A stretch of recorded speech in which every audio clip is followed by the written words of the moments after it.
news time here at the Caffeinated Cooper Show. And I have connected with us. I have JC Schweingruber of Vista Front Partners, and he's going to give us our financial report. And I would just like to welcome all of you to the show. Everybody, this show is shareable. It is interactive. Please go to YouTube at the Caffeinated Cooper Show channel. Like, subscribe, share, please. Please, please, please, please, please. I would be your very best friend forever and ever if you would do that for us. Without any further ado, I'd like to bring up to the broadcast JC Schweingruber of Vista Front Partners. Good morning. How are you? Hey, I'm great. How are you doing, Elizabeth? I'm doing really well, man. That news came on blasting. So I'm going to turn you up a little bit so we can all hear you nice and clear. So tell us first, before you get into the financial report, how can we contact and follow you and possibly ask for your advice and your counseling through Vista Front Partners? Our website's pretty easy. It's vistafrontpartners.com. And there's a contact tab on there. So if you wanted to just send us a message and have us contact you, you can do that. My email address is on there under the shows both of the owners of the company, and you could easily email me at jc@vistafrontpartners.com, and we can set up a time to talk or Zoom. So I can do a phone call. We can Zoom talk. I do a ton of those all the time, so it's always nice to see who you're talking to, and we can set those up. And I try to be amenable to people because a lot of folks work during the day and they don't really have time to think about these things till they get home. So we can schedule later meetings if you need, and Saturdays as well. So. And that's wonderful because, when you're talking about investing and future planning, it is a conversation. It's a full conversation. It's not like all of that happens just in one meeting. So I will make sure that all your information is scrolling at the bottom. If you're listening only, then your email is jc@vistafrontpartners.com. And I'm going to let you take it away. Today is December 4th, 2021. What in the world has been happening in the market this past week? And what do you think is going to happen next week? Holy cow, what a week we had. Now, I came on last Saturday, and on Friday, the market had sold off 900 points. And I think a lot of people were worried about that new Omicron variant. That was the scary thing. Well, this week, it didn't let up. The volatility has increased in the market. And we saw another drubbing on Monday, a little bit of a rebound, and then a sell-off on Tuesday. It was just a wild week. We sold down a lot every day. And we had one up day, and then Friday we were up. Looked like it was going to be an okay day, and then it just fizzled out. But I don't want people to be nervous. There's really four major themes that are going on. And this is kind of based on what we had talked about last week as well. The new Omicron variant. Inflation is still a key. It's being talked about more and more and more. And this week, the Federal Reserve, they dropped the word transitory from their language. In other words, they were saying that inflation, transitory meaning temporary, that it would subside and would ease off early next year. Well, they dropped that from their language. So now, a lot of Wall Street already had it baked in that we're going to be seeing inflation for quite a while.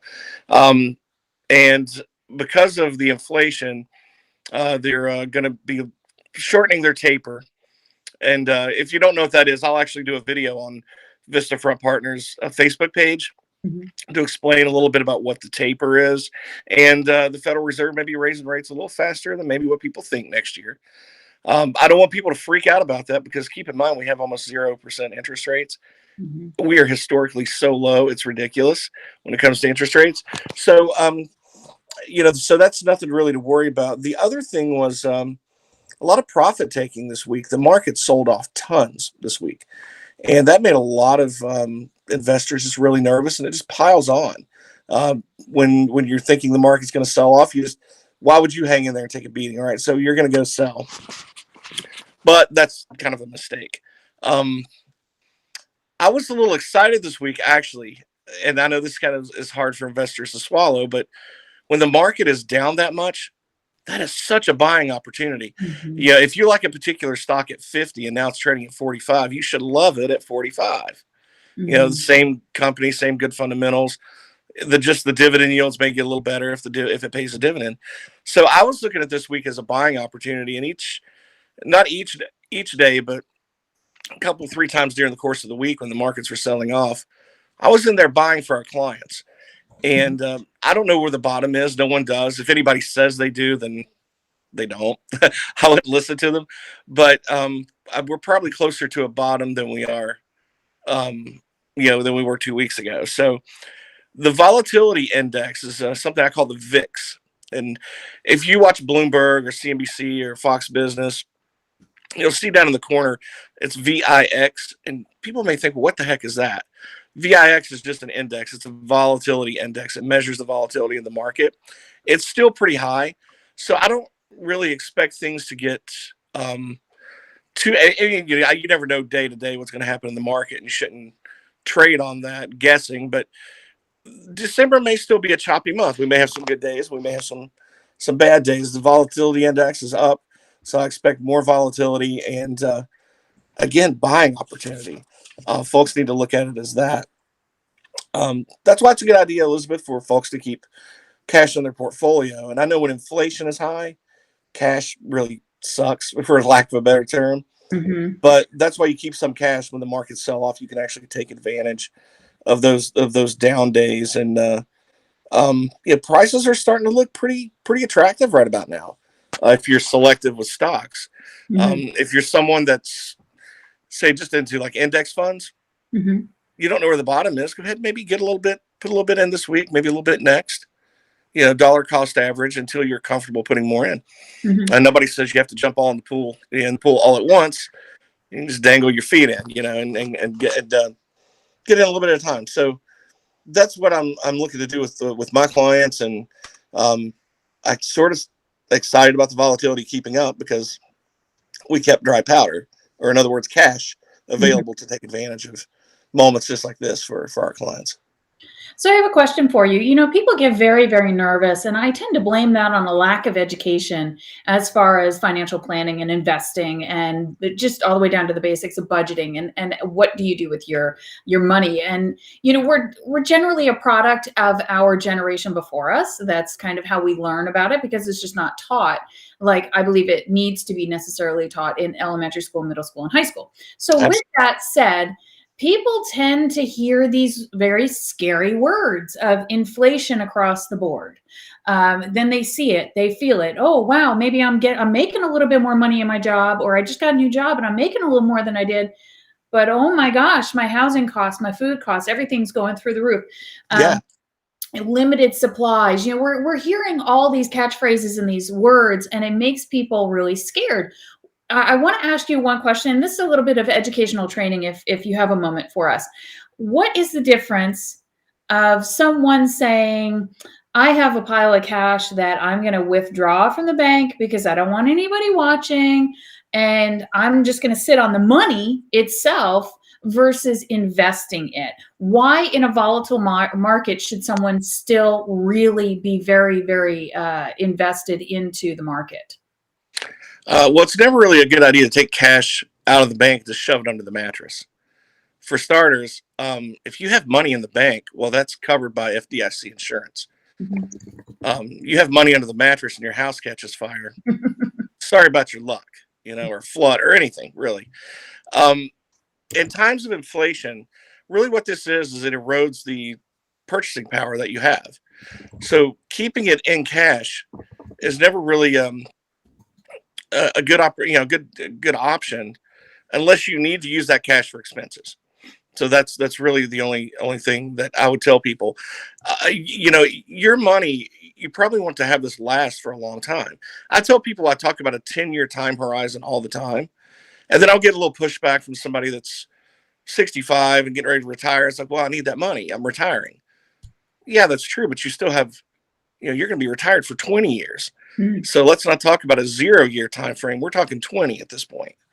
So a lot of people don't really understand that. So that's why it's good to find these types of investments that can kind of outgrow inflation.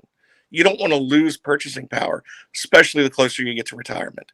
Or if you're, say, a single mom, you can't afford to lose purchasing power. You have children.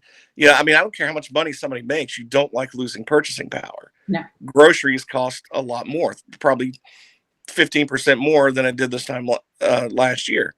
gas has gone up tremendously. Your major costs have gone up tremendously. Mhm. So finding those types of investments that will kind of keep you ahead of the eroding value of the dollar is important. So putting it in, a lot of people may look for fixed income. Well, Mhm. treasuries right now, they sold off. Well, a lot of money come piling into treasuries last week. So the yields actually dropped. So it's down, like the 10 years down to like 1.4. Well, if we're looking at a 4.5% inflation rate or 5%, Mhm. well, you just lost money. So let's find investments that are going to pay you, for example, a company stock that's stable that pays a dividend. Mhm. So let's find something that pays more than what inflation rate is and be willing to hold on to that. Even with the volatility of the stock going up and down in value, you're not investing for that. You're Mhm. not running chasing gains. You're actually trying to preserve the value of your dollar. And there are other ways to do that too. You can look at preferred securities that have less volatility. You can, but if you wanted more volatility, you can find it, but with a higher rate of return on your dividends. But Mhm. that's a big conversation, and you made a really great point, Elizabeth. A lot of people just aren't. They need to be a little more educated, and I Mhm. love spending time with my clients to make sure that they're on the same page with the strategy and understand what we're doing. Even though I manage their money for them, and they may look at their statements quarterly, I encourage them to all the time Yeah. and have questions. But a lot of folks, they just they want to have that strategy and let you do it. And but I want them to understand that strategy before we get into it. And people really need to, high school students really need to have financial literacy Mhm. and those types of classes. Everyone's starting a job when you're 18, 20, 22, whenever you go to college, whatever age it is. The first thing you should do is start an IRA in your 401k Mhm. and I love start. that advice, and I'm a huge proponent of it. I think eventually I need to stop talking about it and try to put it into action because I'm seeing the residual momentum's the opposite word of what I'm looking for because I'm seeing it in my own kids. And I have one daughter that just went to college. Well, she thought that she was prepared. She thought that she had budgeted, but there are so many different things that she forgot. She forgot the fact that maybe you can't eat the food that you're already paying for in your meal package with your dorm and your school, your housing package, and she can't. So now she's eating out all the time. Like she just didn't quite have the proper budgeting. A couple of months ago, well before the semester's over, she's begging for cash because she's out, like she's broke. Yeah.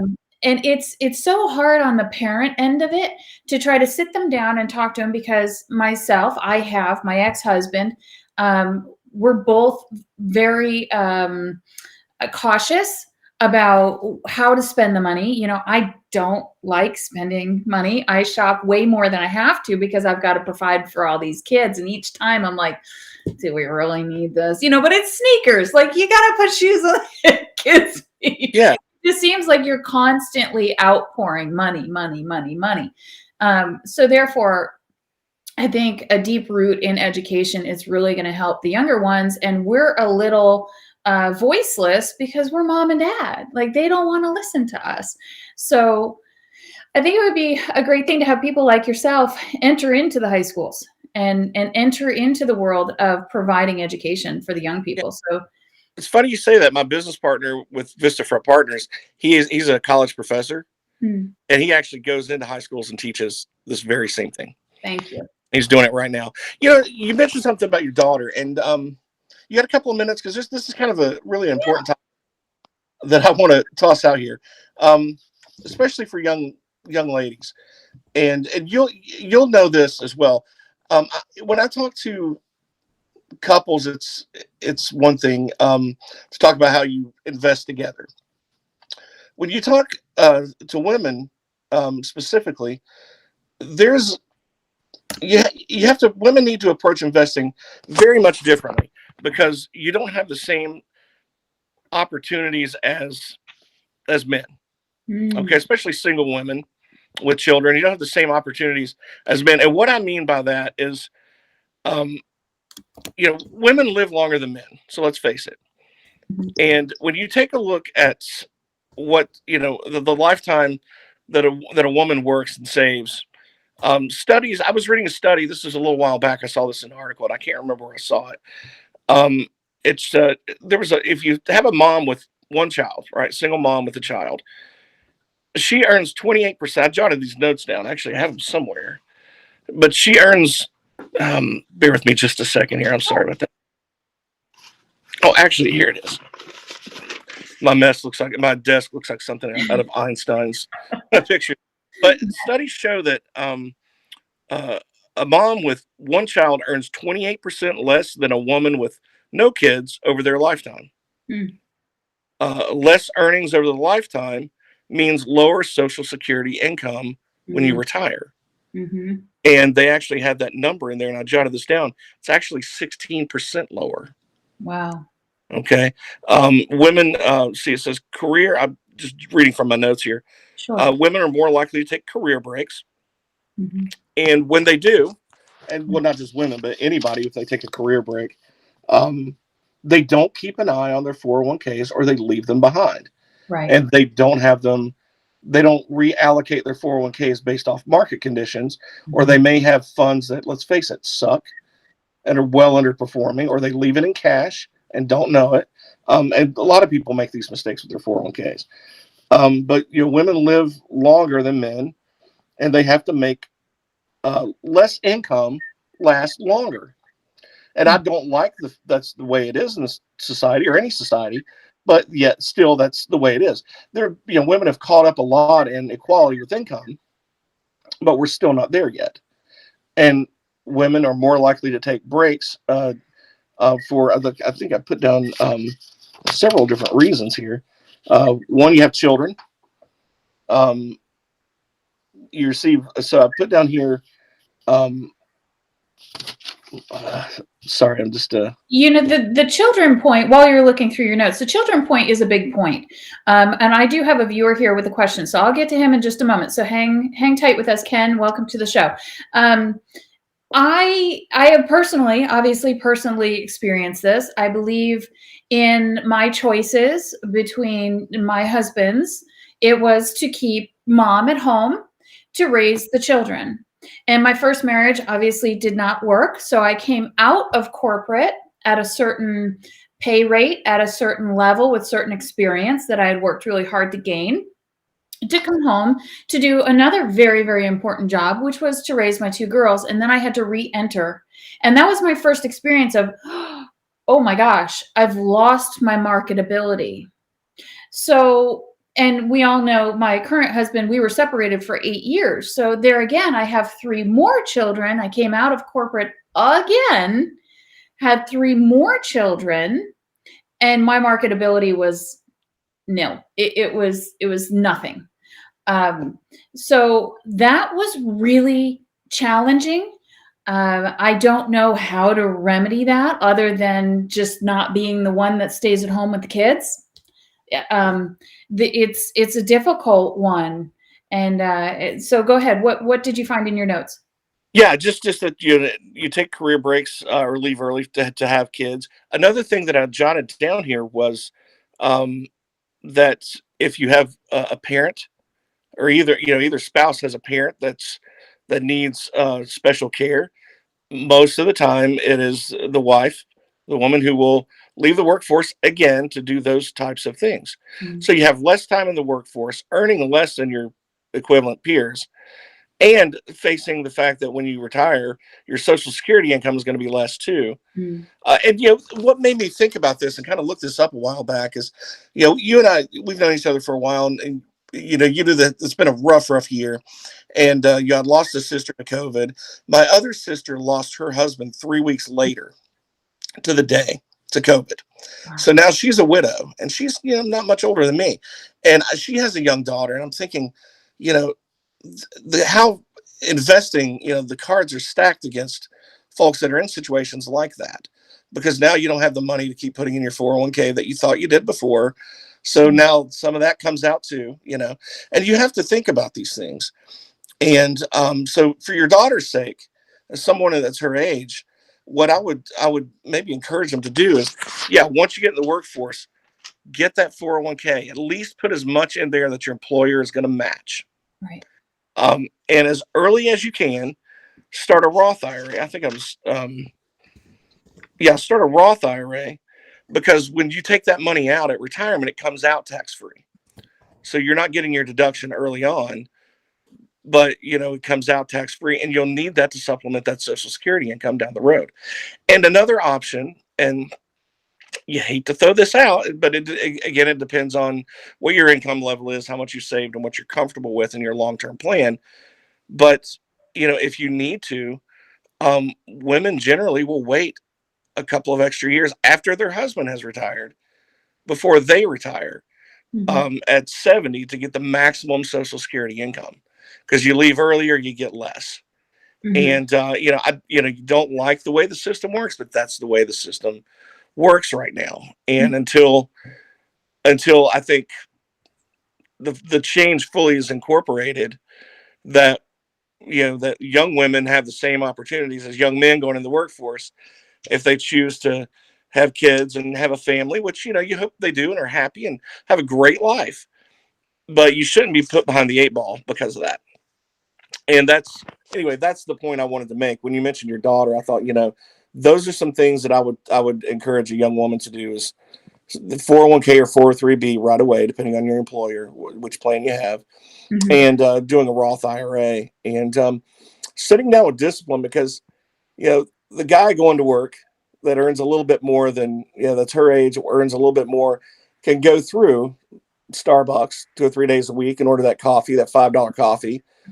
If she wants to be able to have the same financial opportunity at a later date that he does, she has to think, well, I'm going to give up coffee twice this week and put that money in a Roth, or, what I mean? And $10 doesn't sound like much, but over time, it's, it adds up. It sure But does. those are the choices young women have to make, to be able to kind of compete financially down the road with their male counterparts. I love that. That is wonderful advice. And I do wish that I had that advice early on. I had a 401k, but I wasn't maxing out what I could put into it. And that, oh my gosh, that would be wonderful. And then to your point about how women do live longer, I've noticed that so many of my friends now, they're either my age, maybe they're still in their late 30s, they're in their 50s. And it seems like as they enter into their 50s, they're gearing up as if they're a 30-year-old man who's gearing up to secure his castle. Like, yes, he's ready, and her mind is in a completely different space, because no longer that biological clock is ticking. No longer is she constantly thinking about who brushed their teeth and what do I have to get to who, to where, to when. And it's liberating. That's exactly what's happening in our case, where I'm like, I'm ready. I'm ready to go. My high earning years are going to be the next 20 years. Whereas my husband, he's been planning. So now he's like, no, in 20 years, what are you talking about? In 20 years, I'm retiring. And I'm like, no, you're not. I'm going to work, because this is not going to work. So, but I love that advice. So thank you for taking time with us and sharing that. I do have a viewer here that has a question, and he is a gentleman. He is saying, young, because I took any job I could, I'm dealing with that right now. So I believe he's talking about taking low-paying jobs. Here he is again, low-paying jobs just to put food on the table, and it's affected his marketability. It seems that the system is against those who work any way we could just to provide. But now that we're on SSD or retired, the money isn't covering what has to be paid out. So what could he do at his point now? Well, I would, well, for one, I would want to see what the savings looks like that he has, and then the expenditures, and kind of, in a different way other than just investing, just kind of see how everything is being managed. And if he knows he needs to grow that money and take what risk he's going to be comfortable taking. So, if you have a little bit and not a lot, you're really going to be looking at mutual funds as investments. So, not individual stocks. So you're not going to go out and buy 100 shares of Altria Group, for example, or whatever, even though it's got a really nice dividend. You may be looking for just some general growth to take out 5-6 years from now. And if you can afford the, $10 a week, $20 a week, $50 a month, It adds up over time. And then, you catch a good run in the market like we've had over the last, 2 decades. I mean, even given all the turmoil we've seen in the world, you can slowly build up a nest egg. There's what's called a rule of 72 to keep in mind. And this is just something for anybody just to consider. What money you put in, let's just say if you earned 10% a year on average return, like a mutual fund or something. Mm-hmm. In 7.2 years, you've doubled your money. Or if you earn 7.2% average a year in 10 years, you double your money. So that's kind of the rule of 72. If you have some minimal risk, even if it's a hybrid fund that has some stocks and some bonds, as long as you're over that 7.2 percent, you're going to double your money in 10 years or less on average. Now, some years things will be down, and some years it'll be the market, the S&P may be up 20%. It's but you want to be in there for the long term. And even if you're adding, $10-20 a week, it certainly helps. And I know if you have a question like that and you're retired now, it's like, wow, I wish I could have tried to have done something a little different when I was a young man. But, years and years ago, if you wanted to open up an account, even when I was younger, if I wanted to open up a Fidelity account and buy a fund or a Schwab account, or way back in the day, you remember Ameritrade? Yeah. Back in the .com days of the late 90s, and all those little brokerage companies would come out. You had to have 2,500 or 5,000 to buy a mutual fund. Right. And now I get a lot of people saying to me, well, I'd love to do business with you, but I want to wait until I have more money saved. It's like, why? The market's gonna start growing tomorrow. You got $1,000. Let's start tomorrow. And then when you save more, put in dollar cost that that money in over time and get a good average. So we have a big opportunity today for people to save small amounts. Why should the richest 1% see all the gains in the stock market when everybody else now has an opportunity with, Schwab has no minimums, and I don't really have a minimum with folks to get started, but you have Robinhood and those types of platforms, and so people can buy even fractional shares now. If you wanted to buy a little Tesla and you don't have $1,000 a share, you can put in $50 or buy what's called stock slices. I think places like Schwab and Fidelity have those. So there's a lot more opportunity now than unfortunately he would have had years and years ago, and that's tough. It really is. I love that. I'm typing that into the broadcast because I want to pop that up. So many people will watch without the sound on, but stock slices, that is a great concept. And I agree with you. I think a lot of people my age where we really need to be aggressive at this point because we have our recovery. We have time for recovery. I'm right at 40. So, you can play it a little bit more aggressively, in my opinion, when you're younger versus when you get older. You probably don't want to incur a loss if you get a little bit too aggressive. But there again, I'm not educated in this field. You are. So if anybody has any questions for you, go to Vista Front Partners. You can email JC Schweingruber at jc@vistafrontpartners.com. I've got a game for you. You want to play a game? Yeah. I hope you're well versed at the English language. I would say I am, but idioms. All right, so this game is called Idiom Addict, and it's really pretty straightforward. I give you basically the definition of the idiom, and you try to guess which idiom it is. So, are you ready? Yeah, let's do this. All right. Be seated on your palms and digits.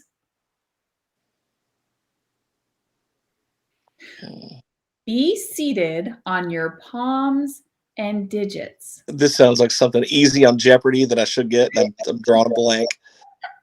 Setting up, I don't know. I would say pins and needles, but that's not it. Sitting on your hands. Sit on your hands is the idiom. Sit on your hands. Isn't this so fun? Yeah, I made that a little bit more complicated than it had to be. It sounds like. That's why this is a terrible game for me, because I totally overthink it. But it is a fun game. There's so many more aspects to the game. If you want to get the game, it is available right now on Amazon. So here's the next one. Cash is unable to purchase cheerfulness. Cash is unable to purchase cheerfulness. Money can't buy happiness. Yes, you got it. I would probably do much better at like an 80s Trivial Pursuit game. Actually, if you want to play that next time, I've got those cards. You do? Dude, somewhere. Yeah. I know they're probably close by. Because I'm All right. Well, you know what? Here, let me give you one more, and then you go get the game while I do the rest of the news, and we'll come back and play it. Do you have time? Yeah. Yeah. All right. So here's the last one for you. Press your pursed lips upon my lips. I am from Ireland. What's that phrase? Kiss the Irish. I'm Irish. Kiss me. Kiss me, I'm Irish. Yes. All right, we've been playing Idiom Addict. This fun game is for the entire family, and it is available now on Amazon.com for your Christmas or holiday delivery. All right, so you are going to go grab a game. We're going to play another game before this broadcast ends. Super fun. I love the news on Saturday. So we will see you in just a moment, okay? All right, sounds good. All right, thank you, JC. Okay, so moving on through the news, that was really meaty. We did 30 minutes of financial education and financial report. Please watch the broadcast if you missed it. We are currently broadcasting internationally syndicated, as is our new deal, through bingenetworks.tv. We are on Amazon Fire TV as well as Binge Networks, Hero Go, and 100 other platforms from what I was informed of 2 days ago. So thank you very much to them. All right, so let's talk about what is in the news. Here we go, up to the screen.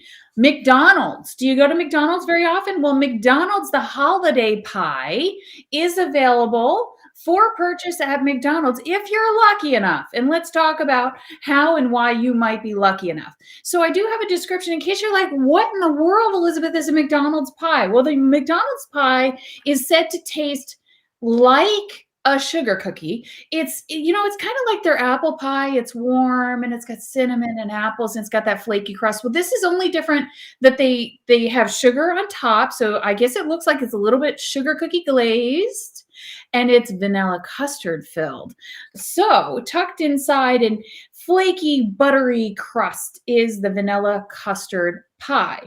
This is now available. It's our holiday limited edition pie. However, it says some locations are sold out. And I was watching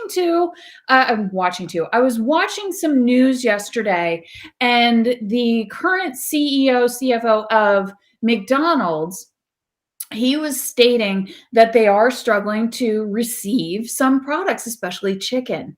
So your chicken sandwiches, they might get a little pricey. They might get a little scarce, but not these pies. They're going to have these pies. So go up there and go ask for a holiday pie next time you're out and you're driving around, you're Christmas shopping, and you're a little bit hungry. All right. So next up, I have something really, really cool. I'm going to share this to the screen. This is something we did last year because last year we just weren't able to go sit on Santa's lap. And now's the time, right? Because the kids are writing out their lists. They're like, I gotta have this, and they do what they do around Christmas. So this service is called Visit with Santa. And what I should have done is actually find our family video and share it. But it's super, super cool. And since I've already done it once before, let me share to my screen here. This is what their website looks like. It is called visitwithsanta.com. And I'm going to show you a little bit of the video here. Man, this was done so, so well. We were able to write a full synopsis of not only what the kids' names were and what they wanted for Christmas, but give a little extra information about exactly how they were. Oh my goodness. Santa. Santa. Hey. Hi. Zoe, I like your sweater. That's very, very, very Christmassy. Maybe like a Lego set? Oh my goodness. Now, if we bring you a Lego set, you have to make me a promise. You have to make me a promise that you'll pick up your Legos. Will you do that? Yeah.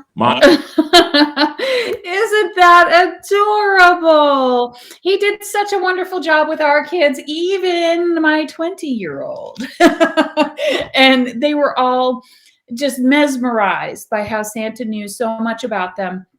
and so much about what they do throughout the year. See, this is the full advantage, in my opinion, of being Christian, having kids and celebrating Christmas. Because when my kids were little, and even still to this day, there's some of them are little, but not too little. When they did something bad, they'd have to go talk to the fireplace. I have videos of them little going, Santa, I really want some Legos, but I just hit my brother and I'm so sorry. Please. So we get to do some fun things that make us giggle while we sit back and watch our kiddies really love to get those gifts on Christmas Day. So go visit www.visitwithsanta.com. Book your Santa visit, cozy from your home in case you are in a restricted area of the world and you can't get out to go see Santa, or maybe you're just not feeling well and you would really like to see Santa, but you're not able to get out and go see him. He does a wonderful job at visitwithsanta.com. It is not very expensive to book your visit. I was quite happy with everything that we were able to do. All right, next up, and this is our last story, and then we're going to get back to playing some games with JC Schweingruber, who gave us a wonderful financial report. Get your Christmas on time. That's what this is called. Hello, Michael. Thank you so much. Yes, Santa, I love him. Yes, we do too. All right. Get your Christmas on time. Where'd my little thing go? Here it goes. All right. What I've done is I compiled all of my notes here as to if you're shipping through FedEx, USPS, which is the United States Postal Service, or UPS, what are your deadlines, right? So let's scroll them at the bottom. I have some of the very pertinent deadlines scrolling at the bottom so that you can write them down as I rattle them off, because there are a lot. Let's start with the United States Postal Service. If you ship by December 15th, USPS retail ground service, your packages will get to the destination by the 25th, but that is the deadline. If you ship by December 18th, priority mail through United States Postal Service, your package will get there by the 25th. And they are still publishing, but things are very delayed. So I'm not sure that I would risk it. But by December 23rd, Priority Mail Express, it is still advertised that they will get your packages to the destination by the 25th. Now, UPS. They don't offer quite as many different types of shipping modes as the United States Postal Service, so they're pretty cut and dry. So I'll read all three of them. December 21st for 3-day select, December 22nd for second-day air services, and December 23rd for next-day air services. If you ship by those dates, your packages will get to the recipient via UPS by the 25th, by Christmas Day. And FedEx, FedEx, if you're shipping ground, freight economy, you need to know this because today is December 4th. You only have until December the 9th. That's this coming week, December the 9th, to ship ground economy through FedEx to be able to get that package there by the 25th. If you're shipping the Express Saver, then you can ship by December 21st, FedEx Express Saver. It'll get there by the 25th. And they are still offering overnight services for shipments on the 23rd and same-day services December 24th. I have no idea how much that's going to cost you right now with the delays in shipping that we're seeing, but that's how you get your Christmas on time. All right, everybody. So we're going to go back to JC Schweingruber. Here he is, and he's going to enlighten us as to exactly what game are you playing with me today? Hey, well, I've had this box set of the 1980s Trivial Pursuit. Okay. I love everything 80s. I love playing trivia, right? So I'm kind of nerdy that way. But I pulled a few cards up. So let's test your 80s acumen, shall we? Okay. Let me grab a card here. I'll just pick a category at random. This one, let's do entertainment. Okay. Do you remember the show Moonlighting? No.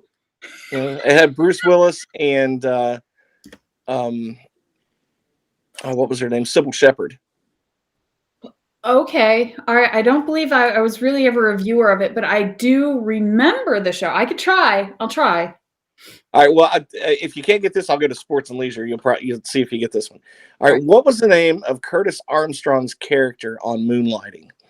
Now, Curtis Armstrong, like he was the other guy, like the short guy with the curly hair. Do you remember Revenge of the Nerds? Sort of. All right. You remember the guy? His name was Booger. He was Okay. the gross guy. Mhm.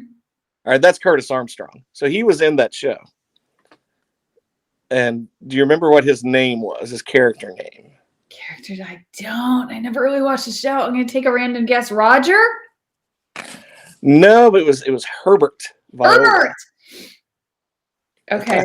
All right, let me give you another one. It's probably a little easier. So, all right, you're a sports fan. You're very active. Sure. What female tennis star reached the semifinals of 51 of her first 54 Grand Slam events? Steffi Graf. That was who I would have guessed. Chris Everett. Oh, okay. I guess she was there in the 80s a little longer than Yeah. Steffi I Graf. watched a lot of tennis. I watched a lot of golf in the 80s. I don't know. I was drawn to it as a child. Yeah, I watched a lot of tennis in the 80s too. I played a lot of tennis when I was a kid. Mm-hmm. So I remember like Andre Agassi with the long mullet. And then who was like Jorn Bjorg tried to make a comeback with that with the wooden racket and just got destroyed. Do you remember that? Yeah, and McEnroe. I loved watching McEnroe because he would just always lose it. So I'm like, oh, look at that, Mom. He broke his racket again. He's getting yelled at. I loved it when he played Jimmy Connors. That was like watching comedy on the tennis court. It was so funny. All right, here's who was the first U.S. gymnast to win an Olympic individual overall gold medal? Oh, female. Is it female? Mm-hmm. Yes. Oh my gosh, I can see her. Dorothy Hamill? That's not No, but she was in every commercial in the 80s, like Wheaties and oh gosh, I could see her. It's not Dorothy Hamill. Oh my gosh. Somebody comment, help me. There's a give me 5 seconds because there's a 3-second delay here. Somebody's gonna type in and tell me. Somebody's gonna type it in. Oh my gosh. The only name coming to me is Dorothy Hamill, but that's not it. No, but I'll tell you, it's Mary Lou Retton. And like you'll kick yourself for not knowing. Totally. She was everywhere. She was everywhere. And then Jenner was everywhere. Yep. Yeah. All right, here's a all right, this is entertainment. We'll stick with some entertainment questions here. Okay. What film's title did porn flick Sperms of Endearment try to profit from? Terms of Endearment. Yeah. Yeah. There's how do you not get that one? A film called Sperms of Endearment? Apparently. Wow. Reaching. Whatever they say, man. Exactly. All right, hit me with a couple more. All right. What state was the first Farm Aid concert held in? That's also an entertainment. Farming concert? Farm Aid. Remember that? Oh yeah. Willie Nelson started putting those on, and John Mellencamp, and yeah, he did. I want to say it was out in the Farm Aid. I want to say it was out in the Midwest, and for some reason I want to go with Idaho, but I don't think that's right. You'd be quite close. I'll just go one state to the northeast. Montana? Illinois. Illinois. Oh, yeah, northeast. Oh, okay. Yeah, that was kind of surprising too. I thought it would have been Indiana. But yeah, I think that was the one that I was searching for. That is the one that I was searching for. And I went with Idaho. Here's all right, what university's alumni include Ron Howard and George Lucas? Okay. Where did Ron Howard and George Lucas study? The UCLA? That would have been my guess, but it's University of Southern California. Oh, okay. Okay. Yeah. Yeah, there's so many fun because you have personalities and entertainment, the news, and then travel. What about news? Let's do some news and travel. All right. What presidential hopeful used Creedence Clearwater Revival's Fortunate Son as a theme? Ooh, presidential.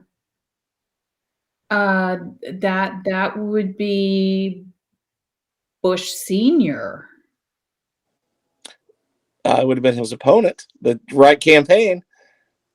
Oh my gosh! So it was Bush and was it? It wasn't John Kerry wasn't running against him. No, Ross Perot. that was in 96. 96. God, I have too much crap in my head, don't I know. You'll remember this when I say the name, Michael Dukakis. Yes. And the thing that cost him that election is that he got into this tank and was trying to drive this tank, trying to act like he was one of the military, and he actually sort of dodged the draft. So back near Vietnam. All right, here's another news one. Okay. What former president announced Jesse Jackson is a poet, Cuomo is a poet, and Dukakis is a word processor? Okay, so that would have been former president, right? It was, and he spoke at one of the conventions in the 80s. Yeah, the name that's coming to my mind is Reagan, but Jimmy Carter wouldn't have said that. Well, you're close when you say Reagan, but wasn't Carter. Mm-mm. It was said at a Republican convention. That's what I'm searching in my brain. Who the heck were the Republicans then? Well, it was just Reagan and Bush dominated the 80s. Right. Actually, they brought Richard Nixon back after the heat cooled down off him, and he was the one who said that at a convention. Yeah, it only Hey, took- here's one for you. Who plays Ralph Furley on Three's Company? Oh, that was Don Knotts, wasn't it? Yeah. Yeah. Can't go wrong with the Don Knotts question. I know. Now, see, the comedy, the 80s comedy, I was there for. The 80s drama, I just wasn't old enough to watch it. So I wasn't allowed to watch that. Yeah, I watched a lot of the comedy stuff. I've just played this game a zillion times. But yeah, I watched a lot of the comedy stuff. Like the only really cool thing I got into that was drama was Miami Vice. And I was like every other little kid. I had to have that white jacket that Crockett wore, and had to get the soundtrack. It was fun. Oh, that's back awesome. in the day, the first rock and roll cop show. That is awesome. Really. All right. Do you have time for more? Do you want to keep going, or you gotta jump? I can toss a couple more at you. Let me Okay. Let's see. I have a game here. It's called So, and I'm trying to figure out how to play it. So right. Let's figure it out. All right. So this is so. Once you say the word, I want to say it all the time. Come up with a new Olympic sport in which you would definitely medal. Okay, so come up with a new Olympic sport in which you would definitely medal. So something you're strong at. So I would do recliner fishing. See, look at that. You're so good. In one foul swoop, you taught us how to play the game. So, which is available on Amazon. You can order it and get it for your Christmas person stocking. Let's see. How well would you get along with someone exactly like you? Oh, pretty well, I think, because we would both take naps on a regular basis and not bother each other. I love it. Fill in the blank. When I'm angry, I tend to... I listen to jazz. Cool off. Huh. Yeah. Right, very productive. What about you? What do you do when you're angry? Clean. I clean the house furiously in like some Spanish fury. I just clean the house. Just get out of my way because I'm gonna like clean underneath the couch. Well, if you're ever in my neighborhood and pissed off, stop by. Okay. All right, let's do another. Let's see. Oh, we already did that one. I gotta discard it. Would you rather go to jail for murder you never committed or kill someone and never get caught? Well, that doesn't sound like a win-win either way, does it? No, that's a horrible question. Well, the obvious, I'd rather not get caught. And hopefully it was somebody that had it coming, like some pedophile or something, I don't know. Yeah, that's a terrible question. What's a common trait shared by everyone you've dated? Getting into the mind of J.C. Schweingruber. Oh. Yeah, I guess a common trait would be like sort of like judgmental of other people, like quick to make comments about other people. It's like, Okay. yeah, I don't know. I never liked that. I don't know why that's a common trait. Maybe that's my problem, but What's the common trait that you've liked? you know what? Generally, I've dated people that had a good sense of humor. Huh? Okay. I would agree. I don't think I could date anybody that didn't. Here's one. This will be the last question. When you were a child, how did you imagine adulthood and how does it compare to the reality? Oh, when I was a kid, I thought it would be living like my grandparents, retired and watching baseball all the time. No. So you don't watch baseball? No, I watch baseball, but just not all the time. I would love to, like, just kind of hang around, like they did. But no, it turns out you actually have to work for a living. Yeah, you kind of do. No. I don't mind working. I love that saying, do something you love, you never work a day in your life, because as busy as I stay, like I'm always energetic about it. And you seem to be the same way with everything you do. You're always so enthusiastic about it. So good to like what you do. Yeah, you do. So Ken was answering the question for you about the traits that are consistent with the people you've dated. He's saying they were all female. Well, that's true, Ken. You're right, Ken. Very observant. Thank you so much for your time today. This has been the news with the Caffeinated Cooper Show.